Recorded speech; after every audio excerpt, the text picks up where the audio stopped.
So the year was in the late 1960s, and Dr. Sam Lupin and Dr. Milton Locke decided they wanted to have a Jewish day school in New Orleans.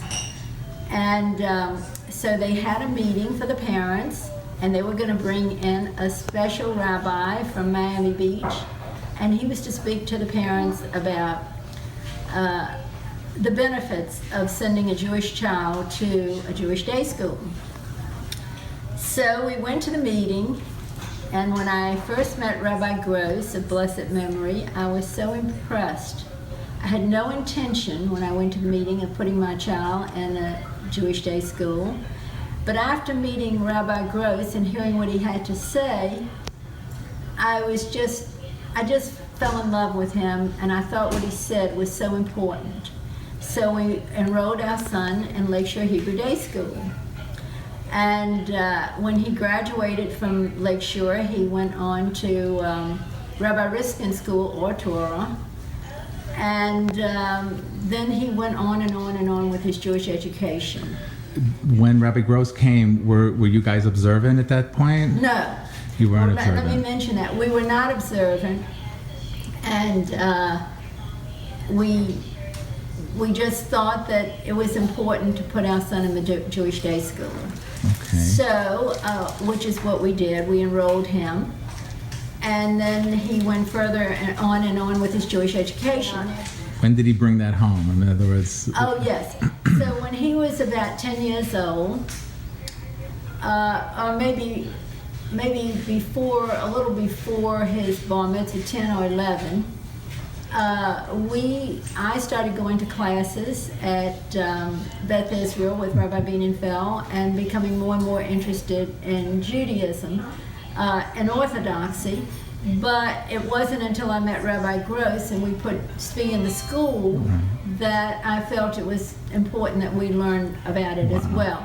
Now, Dad, what was the big, for you, what was the big step that I think is important to mention in terms of our family, like becoming Shomer Shabbos and everything? Yeah, it was simple for me. My wife said, that's what we're going to do, and that's what we did.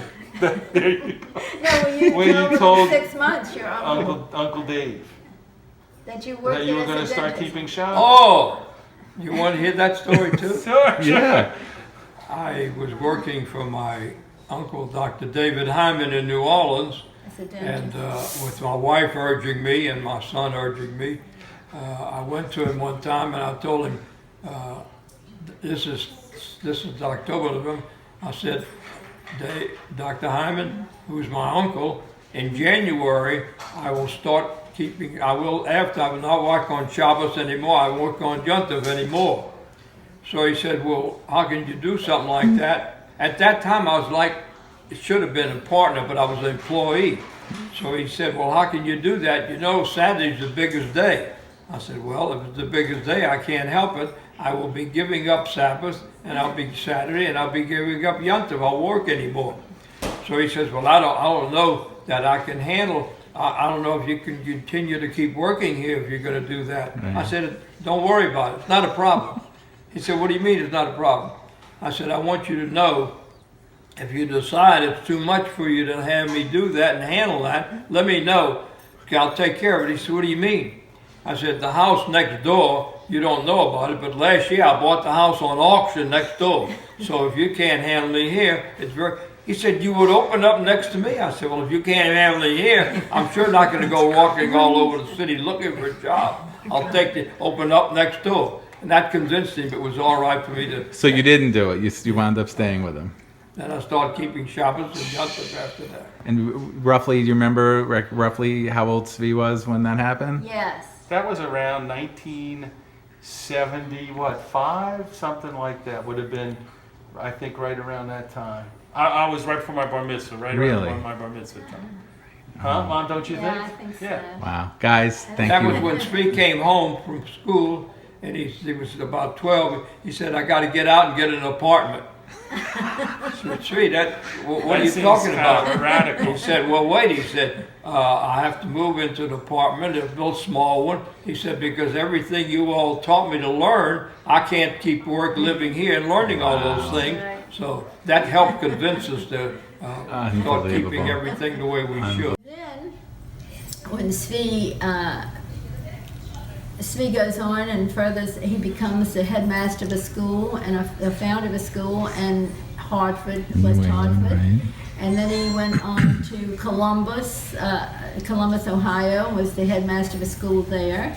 But Sarah Beth and Zvi have been wanting to come to a school in Miami Beach, in the Florida area. Right. Because we lived in Boca Raton. So he applied for a position in a few schools, and then he called me on the phone and he said, there's a school in Miami Beach and they have already hired someone, but I think I'm going to apply anyway, and he did. And so they hired him and we were overjoyed. That school in Miami Beach was Rabbi Gross's school, Right. the same rabbi that came to see us in New Orleans. Pardon me. And so after all of these years, Zvi became the headmaster of Rabbi Gross's school. Zvi, did you know the story when you applied for the school? I had no idea of the story at all. I had never heard growing up that there was this rabbi who came in town, and I knew the role of Dr. Sam Lupin, I knew the role of other people, Milton Lopp actually, I knew the role of different people who encouraged my parents to put me in the day school, but I never heard the story. So the name Rabbi Alexander S. Gross Hebrew Academy had rang no bell and didn't mean anything to me. And then when I called my parents and said, Mazel Tov, we're coming down. I got the job at Rabbi Alexander S. Gross Hebrew Academy. My mom's like, Rabbi Alexander S. Gross? Because tell me about that conversation. How did that conversation go? Well, that's when she told me the story. And I thought it was unbelievable. I really thought it was unbelievable that this man who's legendary in Florida and really legendary in Jewish education circles In the South, yeah. all over the country, in Torah Masorah. He was one of the major Torah Masorah figures going back many, many years. And to think he comes and plants a seed, and the rest is history. It's unbelievable.